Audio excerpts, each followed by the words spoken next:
Now, I know you've got a pair of mirrors that you absolutely adore.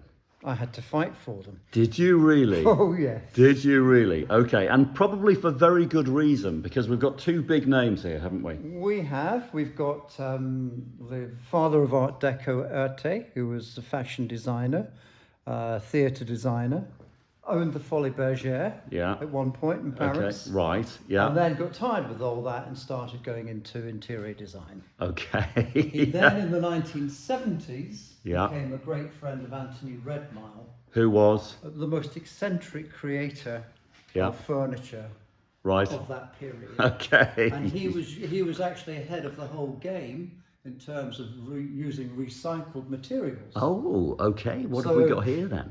So this is a pair of shell mirrors.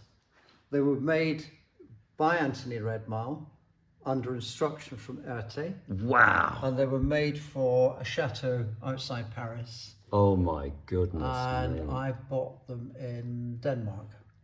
They are So they've travelled. wild. They've travelled. They are wild. So date-wise? I would think mid-70s. Yeah. And you got a pair of them. Yeah. And the scale. Oh, outrageous. They're absolutely gorgeous. I was very, very pleased to purchase them. But did you know what they were? Initially, no. When I first saw them, I was taken by them. Yeah. And then the owner of them told me they were actually Erte mirrors. Right. I purchased them. Yeah. When I did more investigation on them, Yeah. I realised that there would be Antony Redmile. Absolutely. And incredible. we managed to get through someone else within the trade more information about it. Yeah. Because they've actually got documentation of Redmile and Erte working together.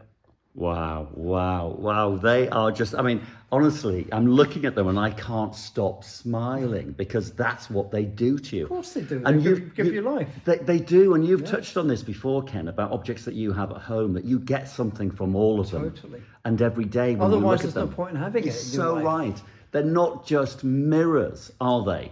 They're pleasure givers. Yep. Oh my goodness me. Every time. Price. Now, I can only imagine you got two huge names there from the 20th century. Very true. Huge names. And a pair of anything is always worth substantially more than two singles of anything.